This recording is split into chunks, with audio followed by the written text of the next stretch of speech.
ladies and gentlemen, Putin's dinner date herself, the wannabe spoiler who one trick pony from 2016, Jill Stein, who's there to rage against the war machine after drinking water burn 46 pounds and in 2 weeks. If you are struggling to chia lose seeds weight. will not. I'd love to introduce 2016 Green Party presidential candidate Jill Stein. Well, do it then. Don't wait for me. Would you? All right. Wow. You are beautiful. It is so wonderful to be here today.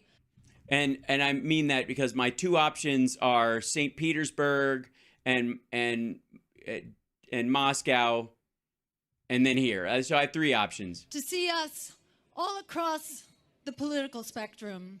No. Just because you have neo-Nazis there does not make you left-wing. And I just want to say, thank you, Jan. in my experience, it's not so much a matter of right or left. No, it's a matter of Russia over uber alles. It's really a question of the few elites at the top versus all the rest of us. She's not actually pointing somewhere, fuckhead. Camera guy, they aren't actually there. Like, oh fuck, the elites are here. Like, I fell for it again. It's the camera guy is like squirrel. And that's what they are afraid of. Yes, they're afraid of, I think, George Soros with his third eye open, and then somebody who advanced the peace efforts of Pope Francis and President Lula.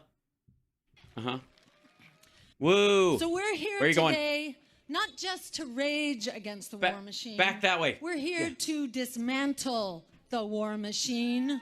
That's right. You're going to take it down. That's right. You're going to dismantle it. So after this, we all get on a plane and we're going straight to Russia, and we're going to march right up the steps of the Kremlin and say, which way are snacks? Because it is hurting us all. No one more than the people of Ukraine.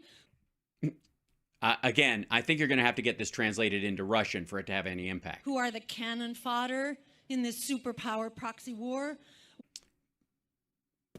Are they, though? We need a movement to overcome the powerful special interests behind the war machine, the war profiteers, the fossil fuel barons, the health insurance.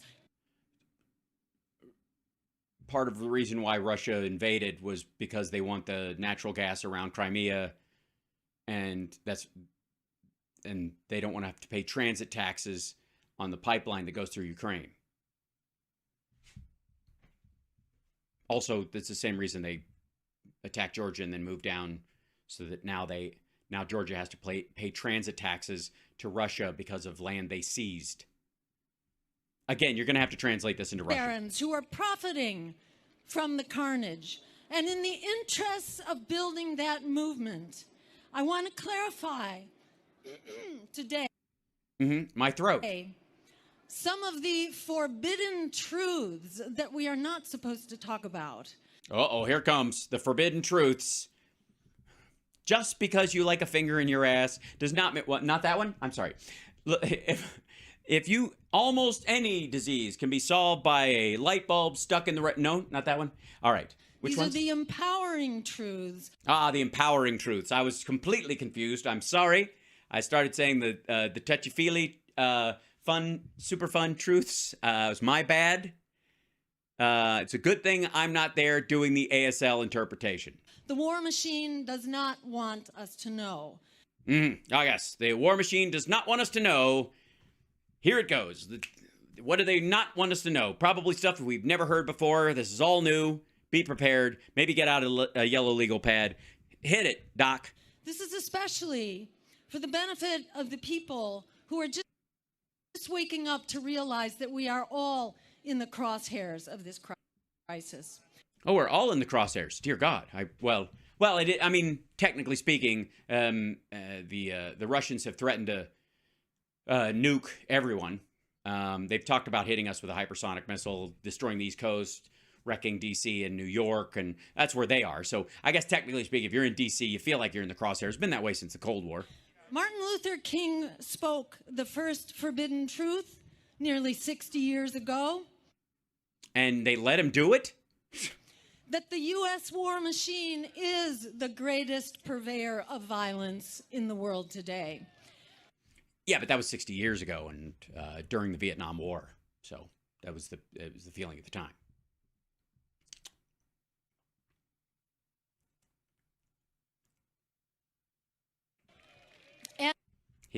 China at that point was had just went through a mass famine and had not started to build the second largest genuine military in the world after Russia's bullshit second largest military in the world. And it is much bigger now, and it's impoverishing and endangering us all. It squanders 2/3 of our discretionary budget. It puts at grave risk virtually every dimension of our security. Oh, there you go. What more? It's like they couldn't have timed it better, Jill. Look at that. Yeah, that's a Russian flag. It's just somebody walking back and forth behind her with a Russian flag. Unironically, I might add. Security, nuclear. That's somebody who's just really wants to fly it, not like fuck her. Yeah. Nuclear, economic, food, climate. Larry, thanks for the fun show. When do you bring your talent to Kansas City? I'm working on it. I am working on it. To hold that thought. Hopefully before this spring, during the spring, we'll figure that out. The April, May zone. Energy, everything. Left to its own devices, the war machine with its proxy NATO will destroy life on the planet. It is in the process of doing that right now. Not really. No, it isn't, actually. Ironically enough, since this alleged war machine has existed, the population on Earth has, I don't know if you've noticed, gotten enormous. Yeah, it's interesting that, and correlation doesn't necessarily mean causation, but during that expansion of military bases that you guys keep decrying, the population on Earth has gone up more than double. So 3 times. The dimensions of the war machine, you may know, are quite totally off the charts.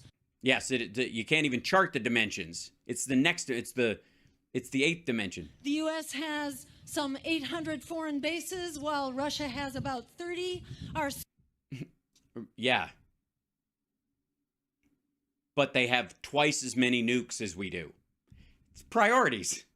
You might get from that since the U.S. isn't constantly at war with everyone, you might get the idea that these foreign bases are, again, more about protecting shipping lanes and greasing global economic transit more than they are about engaging in war. And our foreign bases, a lot of those actually engage in more like Coast Guard-esque behavior than they do in actual military strikes. Meanwhile, the Russians have fewer, but that's because they only put them in places where they invade and then they kill everyone. And they've decided they're just going to create an umbrella under which they could just steal from their own people and destroy nearby countries under the threat of nuclear annihilation. So-called war on terror continues in a mind-boggling 85 countries.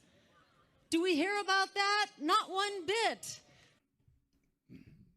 Well, if we watch C-SPAN, we do. Our wars are going on in 85 countries. Not quite. The war on terror as an existent point is not a constant war in 85 countries. We are not at war in 85 countries. And by the way, in a lot of those countries, we are helping them fighting against ISIS and Al-Shabaab and groups like that by request from those places. Just saying. Ask the people of Somalia. Our $840 billion, and that, by the way, is from the Cost of War project at the Boston University, not exactly a hotbed of radicalism. These are the basic truths that we are not supposed to. It's in the budget, stupid. We know how much it is. It comes out every year. People clamor about it every year. To know. Our Why are we not supposed to know it? It's literally spoken about. $840 billion military budget is equivalent to the next 9 military budgets combined, and the $100 billion we are spending to support war in Ukraine That alone is greater than the entire annual Russian military budget. Right. But that's because this country is having to, like, build up their defenses and their army really fucking quickly, whereas Russia has had decades to build over time the war machine that they use to exert on their neighbors. Don't believe me? Ask Georgia. Ask Chechnya. We've conducted over 250 military interventions in the past 20 years alone. Which includes every time we've sent helicopters in to get aid workers out of a civil war. And killed a staggering 6 million people in just a portion of the so-called U.S. war on terror. That is literally all the dead, both sides. No matter who killed them, that's where that number comes from, the 6 million.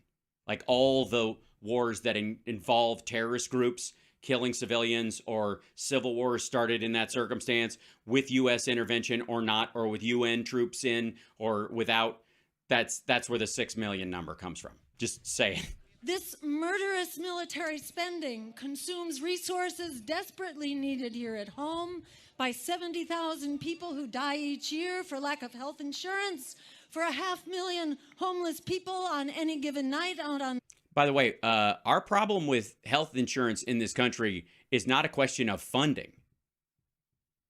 It's a question of voting. Because given the means and wherewithal, we would have had a public option in the ACA years ago. The street for Biden was for it. Tried to get it through. Meanwhile, the Republicans would like to remove Social Security, Medicare, Medicaid. 33 million mired in... Pull it up from its roots, I think was what Mike Lee said. Student debt, 100 million in medical debt, 22 million impoverished children, and on and on. U.S. Imperial aims are clearly stated. By the way, she's using stats, insofar as I can tell, from like 2010. In our official military policy known as full spectrum dominance, an all-purpose declaration of war for all time against all economic and military competitors, friend or foe, which leads to the second forbidden truth. Wait, that was just the first forbidden truth? I counted like 6 forbidden truths that I've already heard many, many times from different sources in that first forbidden truth. Namely that the U.S. empire has been provoking war with Russia for decades. Oh, I see. Yes, we made them do it. We forced Ukraine to go out and walk the streets in that short skirt. What else were they supposed to do? However murderous and illegal the Russian invasion is, and all wars are murderous, and almost all wars are illegal. All right, well, which ones aren't? Which almost all wars are illegal? Can you specify? That was an interesting little slice. That Russian invasion was a provoked response to an even bigger, more murderous, illegal game plan of the U.S. empire. I see. So it was our game plan. That we had a murderous game plan. We didn't act on it. We didn't actually push it at all. But tell us what the murderous, here's the thing. Is it really murder if you're acting on a murderous game plan? Your Honor, I had to shoot her. She found out I was cheating. She was either going to divorce me or kill me. I had to do something. She was obviously, I know she was just sitting there. But you could tell she was thinking about it. Of course she was thinking about it. In which defeating Russia is just one small part. Uh-oh, NATO, hegemony. So yes, Russia... And by the way, you can't just breeze past that. What the fuck is the plan that defeating Russia is an integral aspect of? One small part, but also one that clearly we want to risk nuclear annihilation to just... to do what? Legally invaded Ukraine, but did so with a gun to its head. Oh, I see. Right, yes. There you go. That's it. That wraps it up. Ladies and gentlemen, Russia, they didn't want to do it. They wish they didn't have to do it, but we put a gun to their head. You know, a bulletproof vest in terms of, you know, we were going to put, you know, in theory, if they join NATO ever, we would put missile defense systems where if Russia fired nukes at Europe, we could shoot them out of the sky quicker because they would be, you know, on Russia's border. This is the idea that what happens when Ukraine becomes a NATO country, that because we can put missile defense systems right up against the border, how will Russia be able to nuke everybody if we can shoot their shit out of the sky? So Russia attacked Ukraine because we put a bulletproof vest up to its head. Or in this case, nuclear-compatible missiles to its head. When nuclear-compatible missiles.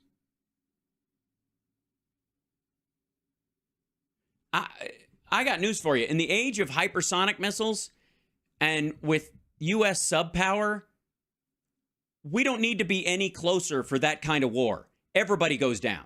That's just fucking dumb. The only way these missiles that we're putting, in NATO countries that they were worried about is because they are anti-ballistic missiles. They are literally there to shoot down, to annihilate Russia's ability to nuke everybody else via a first strike.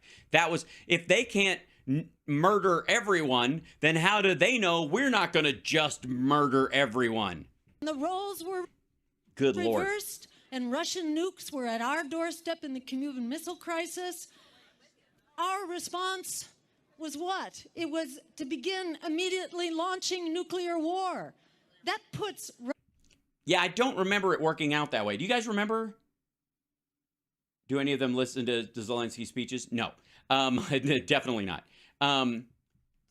You guys remember the Bay of Pigs, right? Those of you that don't glow in the dark right now, am I talking to people who live in a alternative reality right now? Did we all branch off into another sliver of time when the Mind Stone was taken? Was there a launch of a nuclear war when Russia was going to put missiles in Cuba? Does anybody remember that? Russia's invasion in perspective and makes it rather moderate by comparison. No, it doesn't. No, it doesn't. There's nothing moderate about cutting off a Ukrainian soldier's fucking genitals and holding them up on camera and then stabbing the guy to death as he bleeds out, or filling mass graves with women and children as a scare tactic, or leaving grenades in drawers and in doorways in houses as you bug out of an area that you have lost. So if anybody comes home to try and put their life back together, they get their fucking face blown off. You psychotic witch. Khrushchev and Kennedy had the good sense to back off and negotiate. We need to follow their example now. By the way, look at the Door 24 thing where he's got like a mohawk. And that's his graphic that he has on his show with him with the talking into the speaker into his own ear. But in that he's wearing a leather jacket and he's got a mohawk. What? Because he's that punk rock. Instead of engaging peace overtures, the U.S. has been throwing billions in weapons and economic aid to keep this war alive. I'm sorry. So if we don't give it to them, what happens to all the people that Russia attacks? Why is leaving Ukrainians defenseless a guarantee the war will end? How is it even indicative? How is there even a remote possibility? I don't get that part of it. I've heard this a bunch. But we're funding Ukraine, and this is just prolonging this. I got news for you. The occupation and murder of 44 million people is going to be a long process for Russia, even if we are out of there. It's going to be a horrible apocalyptic slaughter, but it ain't going to be quick because Russia wants the ground under their feet. Blowing up the Nord Stream pipeline. Oh, get the fuck out of here. Russia blew up their own pipeline. It appears to prevent Germany from backing out in the face of economic disaster. Which never came. If the U.S. wasn't afraid of finding out, of confirming that we were the ones behind the Nord Stream disaster, we would be investigating, not celebrating. First of all, why are we responsible for investigating Russia's blown up pipeline in general? Secondly, the idea that we did it is goofy. Let's just start there. Hirsch is full of shit. It's largely made up. It's conspiracy theory fodder. That said, we're not stopping like the Norwegians from looking into it. We certainly didn't stop the Russians from doing it. We didn't put boats in the area in international waters, keeping the Russians away from checking their own fucking pipeline, did we? Has anything stopped Russia from doing a comprehensive examination of it and releasing those findings to the world? Anything. They've got deep sea underwater submarines. They've got, crews that work on these kind of things. They fucking put the thing there. What is stopping Russia, other than, of course, their murderous slaughter of Ukrainians? Obviously, that's taking up a good portion of their attention. But I'm sure they've got some people sitting around that could go do this job. What is stopping Russia from releasing all the evidence that they have that anybody blew the fucking thing up? They can send a pig into the thing and take pictures from the inside. Why haven't they? Why is Russia not sending? Why are there not 3 boats from Russia circling where the hole is, like taking readings from the whole fucking area? Any of it. I don't understand. That's the one thing Hirsch, none of these fuckers seem to be talking about. I'm like the only person who brings it up. If Russia believes a crime was committed, they have special access to the fucking thing. One, it's in international waters where it happened, so they could roll right up with it to right up where the holes happened and look at it with their own fucking boats and send divers down, send all the gear, all that kind of shit, and they could send a pig in from the other side. A pipeline inspection gadget. They could roll that fucker all the way in there. And if you don't know what I'm talking about with a pig, watch The World Is Not Enough, my favorite Pierce Brosnan Bond film, where he and Richardson, what's her name? They both ride on one of these things that has 2 chairs on it so people can sit inside it and inspect it as they're being built. Remember that part? It's got they put a piece of nuclear material in it to blow it up, and then they look at it and like, there's only half of it here. Like, oh, it's meant to look like the nuke went off, but it didn't. So and then they escape. Never mind. Spoiler alert. Shit. Anyways, watch it. That's what a pig is. They roll through the whole thing. They can rotate. They've got cameras. They got pressure sensors and all this stuff. They could send one in there and see where all of it, like all the damage striations are. They could send pictures of the entire thing, including the part where, where it actually, the explosion happened. But they haven't. Why not?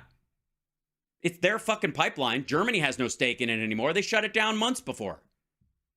Which is what we are doing. Pierce Brosnan is looking really good these days. Agree. He's a handsome, handsome man. It's frustrating. I just want to add the nuclear threat produced by... Yeah, of course. By all of this is an emergency of the highest order. Produced by all of this. I see. It's not Russia threatening the world with nukes because a tactical war that they carried out is they're fucking losing. Because they thought they could roll in and just murder everybody and wipe out an entire populace and take all their land and take all their gas and take all their minerals and their steel and all that, and their grain fields and control that and control, the grain shipments to Africa and other places and use that as a pivot PowerPoint for them. No, it's just all of this. It's not, yeah. And we are all in the crosshairs of this emergency. Okay, how many times are we going to be in the crosshairs? God damn it. It's twice already. Yet our leaders are playing a game of nuclear chicken. No, we're not. We are not. Chicken is 2 people driving at each other. Both of them increasing their speed, knowing that the other one will flinch at the last second, or hoping the other one will flinch. In this particular case, Russia is just driving its car, this would be its nukes, in its threats, towards a playground, and the United States is saying we have a fence that can stop your stupid car, but we have no intention of of driving towards you like an asshole. Pending nuclear war is winnable. If as few as 100 nuclear bombs are dropped, that alone is enough to trigger nuclear winter, which means most of us are going and we're on our way out. So this is most of us are going already. I mean, honestly, I feel like I've been nuked. absolutely unacceptable. Yes, unacceptable. You two, get it together. And we're in the crosshairs. Did I mention we're in the crosshairs? So the Ukraine conflict is accelerating destruction of the climate, which is already at the brink of collapse. Well, I'm sorry.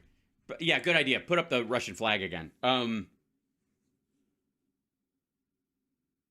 So Russia, I mean, honestly, first of all, it has shifted the energy usage from oil to natural gas because of its transportability, in some cases, which would, I think, technically speaking, be better insofar as climate change than oil or coal.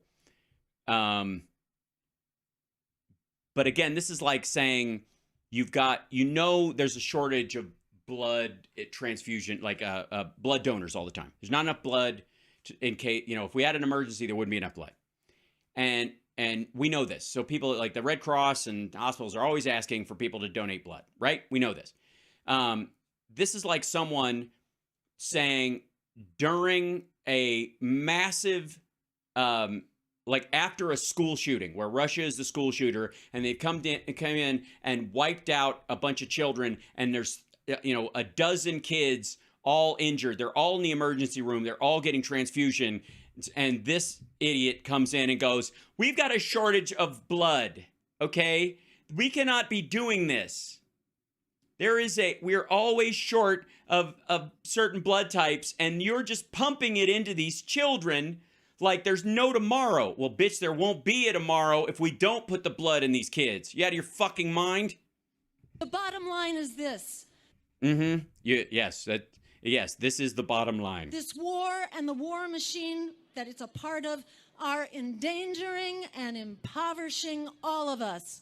Martin Luther King had it right, not only about the U.S. being the greatest purveyor of violence, but also that militarism doesn't stand alone. It is joined at the hip with what Martin Luther King called the triple evil of militarism, racism, and materialism. That's why the crisis of empire is inseparable from the crisis of racial and economic equality. Okay, you're dithering. This is not a time. These folks are not there for intersectionalism. There, Jill. They don't. Yeah, they're here to hear that the United States is basically a terrorist bombing hobby group, and that Russia is an innocent victim. Just stick to that, and the guy with the flag won't let you down. And the crisis of democracy that allows our policies to be bought and paid for by the highest bidders. Wait a minute. Democracy allows for that? So Russian oligarchy, cool. All right. In this case, Wall Street and the war profiteers. I see. So the just for the record, the Wall Street folks, and hi chat room, by the way, her quoting MLK, it's just the reason she's doing that is because she's on the same spot on the steps. So a lot of people like to steal MLK's valor while they stand there. They quote her because that was the big rally that was there. And like, I'm going to bring up this and align myself with this moment. It's basically she is to MLK what Jimmy Dore is to the Dead Comics jokes a few minutes ago. Fucking hell. Do they have a hook or something? At this point, god damn. Again, even in this situation, you guys have seen me do a show with, quite frankly, less prompting than I should be using. Sometimes we'll do 2 sentences into a clip or something, and that'll set me off, and I can talk for a half hour and go, god damn, why'd that 8-minute clip take me 2 hours to talk about? And like, because I got a lot to say, and it means something to me, and it's true. The fact that these fuckers have to stand up there and fucking cling to their little pieces of paper, that my remarks about the war machine And we must stop. Oh, no, God. Ah. My remarks blew away. Now I don't even know what I believe anymore. Who am I? Oh, thank God. Someone else's remarks. But these are all jokes from a dead comedian. Or that, like, door comes up. Give me those.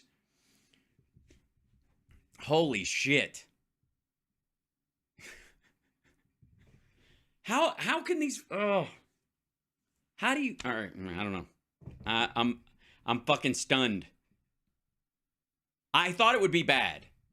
But I thought it would be like angry and I'm disgusted by it bad. You know what I mean? Like you're watching something and going, this is so not true. Like where you get that righteous indignation. You're like, this is terrible what they're saying. People shouldn't be listening to this. And I'm more on this. The message of it's kind of fucking meaningless at this point because what I'm reacting to more is goddamn, this is just terrible. It's just ass.